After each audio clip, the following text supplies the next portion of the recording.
This is an examination of the hidden human condition. This is the Hidden Killers podcast with Tony Bruschi. We are still talking with Alexandra Kazarian. She's one of the best criminal defense attorneys in the country with Garagos and Garagos. And we're still talking about the Daybells. We're just recently diving into some logistics here.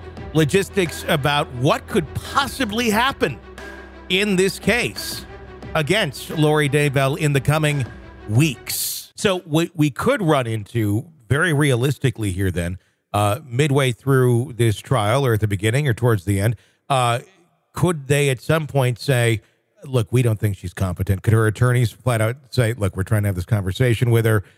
Things don't seem to be adding up. I know we're like halfway through this trial. Would that just end up just killing the trial, basically be a mistrial, and then they would have to start at square one again if she ever went back to competency? Or would they just put her away at that point as, you know, you're incompetent to stand trial? Or would they wait a certain amount of time and continue to reevaluate?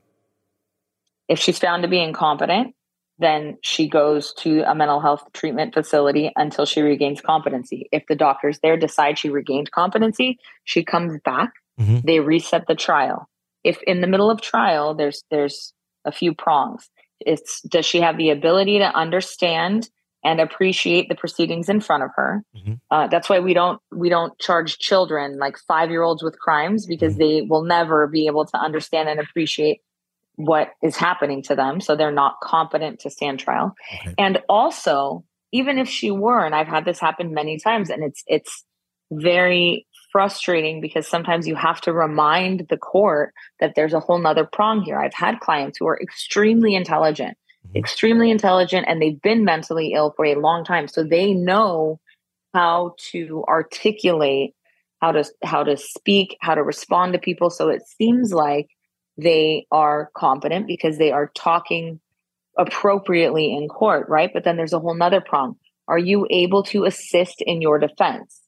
And so both of those prongs have to be true. And I've had clients who will say in court, no, I'm not going to waive time for trial because I have a constitutional right to have a speedy trial, and I'm invoking my speedy trial rights. That's complex. That takes intelligence to understand and say that. But then they'll say, and I want my trial now because, and then it's very obvious that they're going off on some tangent that is not tethered to reality. And when I ask them, okay, but wait, did you assault this police officer?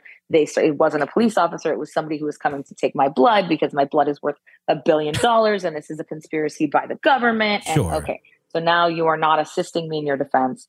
You're not able to help me here. And so that itself can be a reason to declare somebody incompetent and send them over. So yes, it can happen over and over and over again.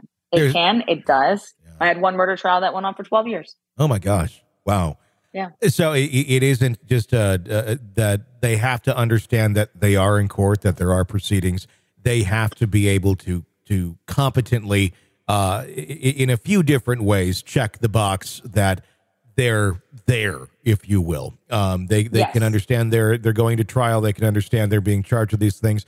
But if their logic as to why they're being charged with those things doesn't match reality, then that could be deemed mentally incompetent. So, for example, Lori, you can tell when she's had these hearings and such, she always has this real bizarre, I know more than you smirk going on her face. And I just talked with some behavioral analysts, like literally right before we started talking about that exact thing.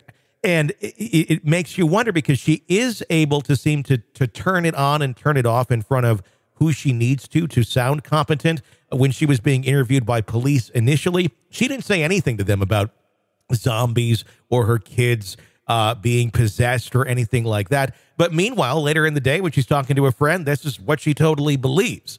But she knew that if she presented that in front of the police, she'd be looked at as batshit crazy.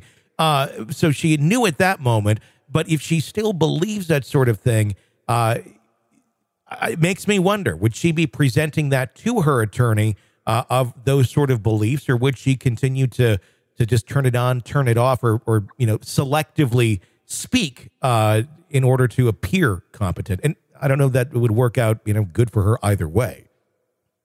Well, mental health isn't linear. I mean, No. you can have, if any of us have ever known anybody that has severe mental health issues, they are fine one day and just not there the next, or even hour to hour. And so it's the way it works. It's natural for that to happen. Now, sometimes people can be this disturbed and then go on a regimen of medication that goes on honestly for like a year or 2 years, to the point where the chemicals in their brain have realigned, and they can be lucid for a longer amount of time. That's what you would hope for, is that at that point, they are lucid enough to understand and appreciate what's happening in court. And I have had those cases, and they are devastating.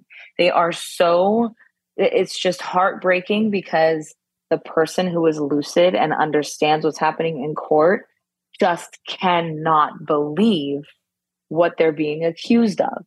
The violence that's inflicted upon their own family members, it is almost too hard for people who are really in this situation and who have come out of it to believe that they were at any point capable of this kind of horrendous behavior. And it's just been heartbreaking when I've seen parents who have killed their children 25 years later coming to court for a progress report. And it's just the absolute worst day of their life over and over and over again, because they are lucid, they are controlled, and they are faced with the fact that they did this to somebody that they love. So it's a terrible experience. When you have something like that take place, and let's say at the end of Lori's trial, she's found guilty, but there is that caveat there where it was reason of insanity, and she's going to go to a mental institution, not prison. Is there opportunities there at that point in the future to retry the case in a way where she's deemed more competent, or she's demonstrated for many years that she doesn't subscribe to those beliefs anymore? Or if it's a life sentence, does it stay a life sentence no matter what, no matter how competent she becomes? So she can't be convicted if she's incompetent. Okay. So if there's incompetency and she goes to a mental health treatment facility, lockdown treatment facility for treatment until she regains competency, then there is a possibility that she never regains competency and she stays there for life. It's not a life sentence. There's a review period it should be every few months, checking in, but it could stay that way forever. It's not a sentence, but it's a treatment that is so.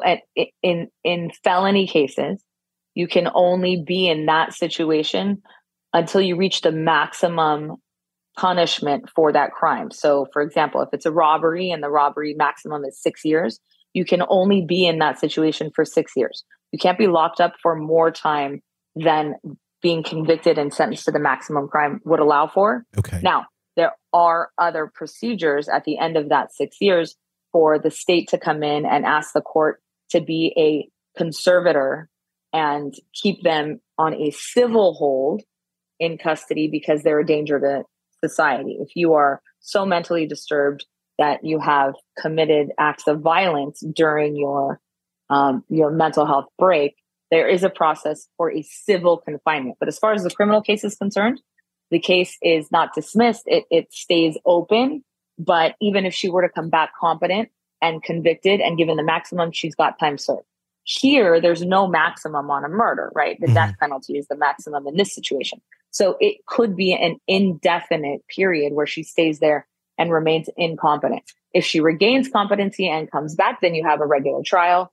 If she argues that she was not guilty by reason of insanity at the time, she would go right back to that facility, and then they would determine if she is no longer a threat to society because she has recovered from her mental health break. With this case already having so many crazy twists and turns, it really makes you wonder what the next ones are going to be now that we know all these possibilities. It really does. This is an examination of the hidden human condition This is the Hidden Killers Podcast. with Tony Bruschi. Alexandra Kazarian, thank you so much for coming on and giving us your insight as always. Very, very much appreciated. Don't miss any of our discussions here. Press subscribe wherever you download podcasts so you don't miss those updates, breaking news stories, and we're going to have a lot of it for you starting next week when the Daybell case gets off the ground. My name is Tony Bruschi. Stay with us.